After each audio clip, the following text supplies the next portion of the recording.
दोस्तों आप इमेजिन कीजिए कि आप खेत में कोई काम कर रहे हैं और इस दौरान आपको खेत में अचानक से सोना मिल जाए और उसे देखकर आप पागल हो जाएं। और होंगे भी क्यों नहीं। अगर आपको 2 किलो सोना मिल जाए तो आपकी जिंदगी अच्छे से कट जाने वाली है। चारों तरफ सिर्फ पैसा ही पैसा।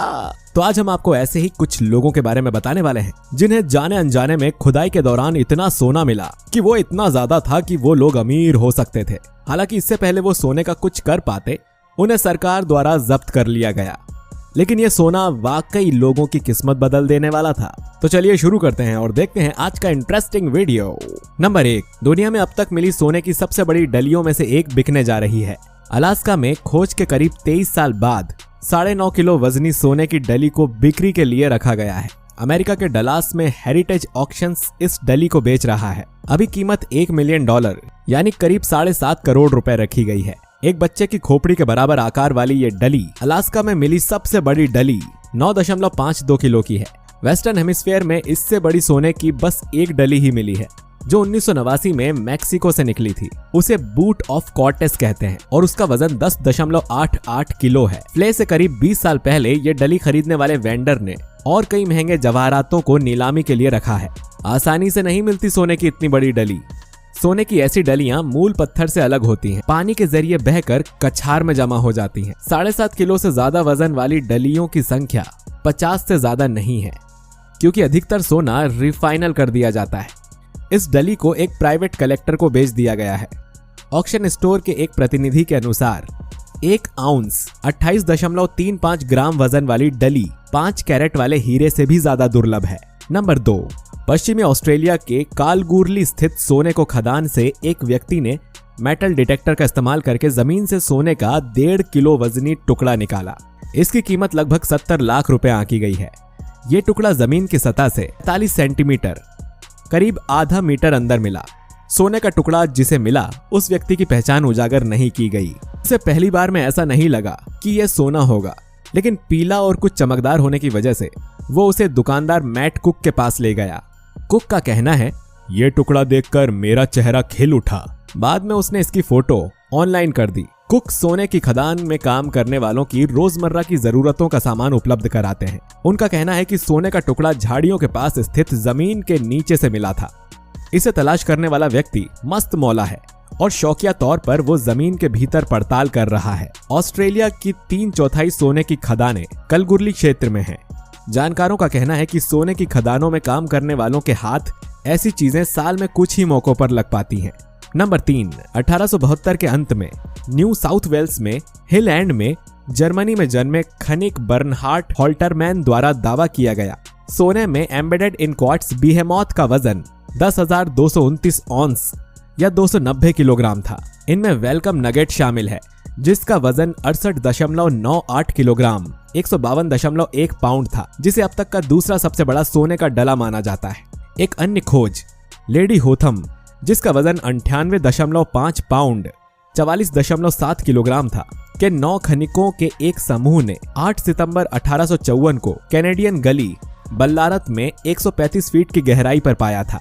नंबर 4, इसे दुनिया में सबसे बड़ा क्रिस्टलीय सोने की पत्ती का नमूना जिसे मर्फिन्स में आयरनस्टोन वाइनयार्ड में हेरिटेज म्यूजियम और ज्वेलरी शॉपी में वॉक इन वॉल्ट के अंदर प्रदर्शित किया गया।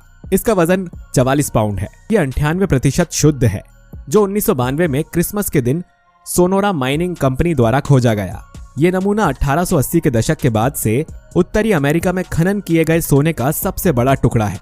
जैसा कि आप भी देख रहे हैं कि किस तरह यह पक्षियों की तरह दिखने वाले सोने का टुकड़ा वाकई काफी महंगा है। आपको बता दें कि इसकी कीमत करीब $7,500 मिलियन बताई जाती है। नंबर 5, 1998 में अमेरिका के अलास्का में दूसरी सबसे बड़ी सोने की डली की खोज की गई जिसका नाम अलास्का सेनेंटियल गोल्ड नगेट रखा गया। इसकी खोज अलास्का में सोने की खान बेरी क्ले ने की थी। बेरी क्ले द्वारा 1896 के क्लोंडाइक गोल्ड रश के 100 साल बाद अविश्वसनीय खोज की गई थी। स्विफ्ट क्रीक माइन के किनारे अपने बुलडोजर के साथ गंदगी को धक्का देकर हटाया गया। इतना बड़ा नगेट मिलने के बाद बेरी क्ले को लगा कि उन्हें जैकपॉट मिल गया है। यह सोचने के लिए कि सोने का क्या किया जाए, क्ले ने अलास्का में एक पेड़ के नीचे सोने को गाड़ दिया। अंत में उन्होंने विशेषज्ञों को सोने की डली दिखाने का फैसला किया, जिसे बाद में दुनिया के सबसे बड़े दूसरे नगेट्स के रूप में दर्ज किया गया। क्ले ने 2 साल बाद इसे एक विक्रेता को बेच दिया। नंबर 6, सोने का द्वीप नाम से प्रसिद्ध ये जगह इंडोनेशिया के प्राचीन इतिहास में श्रीविजया शहर कहा जाता है। एक समय ये एक बेहद रईस शहर था। ये समुद्री व्यापारिक मार्ग के बीच में पड़ता था। इतिहासकारों की माने तो हार के बाद भी 2 दशकों तक यहाँ से व्यापार होता रहा। 1390 में श्रीविजयन राज के राजकुमार परमेश्वरा ने वापस अपने इलाके पर कब्जा जमाने का प्रयास किया, लेकिन इसे पड़ोसी जावा राजा ने हरा दिया था। इसके बाद श्रीविजया चीनी समुद्री डकैतों के लिए स्वर्ग बन गया था। श्रीविजया शहर के स्वर्णिम दिनों का अब कोई इतिहास या अवशेष तो नहीं मिलता, लेकिन इतिहासकारों का दावा है कि मूसी नदी के नीचे वो साम्राज्य हो सकता है, क्योंकि गोताखोर लगातार नदी की तलहटी से सोने के आभूषण, मंदिर की घंटियां, यंत्र, सिक्के, सेरेमिक बर्तन और बौद्ध मूर्तियां निकाल रहे हैं।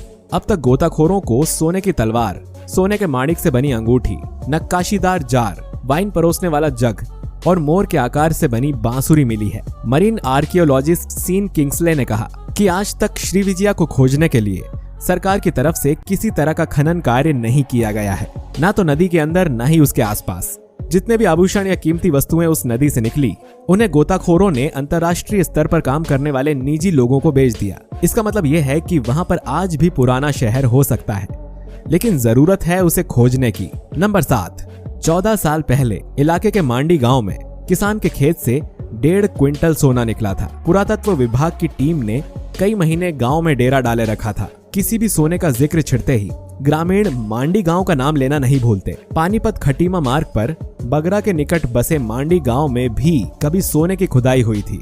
मामला 14 साल पहले का है। मांडी का एक किसान अनिल कुमार अपने खेत से मिट्टी उठवा रहा था। सबसे पहले चांदी से भरा घड़ा निकला। गांव में चर्चा हुई तो कुछ एक ग्रामीणों ने मौके पर पहुंचकर खुदाई शुरू कर दी।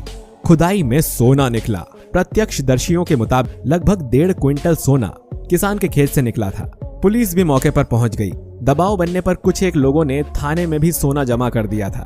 बाद में पुरातत्व विभाग की टीम गांव पहुंची। कई महीनों तक भारी पुलिस बल तैनात रहा। खेत की खुदाई की गई, लेकिन इसके बाद कुछ हासिल नहीं हुआ। चौंकाने वाली बात यह है कि मांडी में 2 दिन तक सोने की खुदाई होती रही। पीली धातु की खुदाई से ग्रामीण उसकी तह तक नहीं जा सके। 2 दिन तक इस धातु को एक दूसरे को यूं ही देते रहे, लेकिन जैसे ही सुनार ने इसके सोना होने की पुष्टि की तो ग्रामीण भौचक्के रह गए। जिन जिन लोगों को धातु समझकर सोना दिया था, उनसे वापस मांगने को लेकर भी कहासुनी हुई। तो दोस्तों, उम्मीद करते हैं कि आपको हमारा ये वीडियो जरूर पसंद आया होगा। अगर आप ऐसा एक और वीडियो देखना चाहते हैं तो कमेंट सेक्शन में पार्ट 2 जरूर लिख दीजिएगा। तो दोस्तों, मिलते हैं आपसे अगले वीडियो में। तब तक रखिए अपना और अपनों का ख्याल। Bye bye.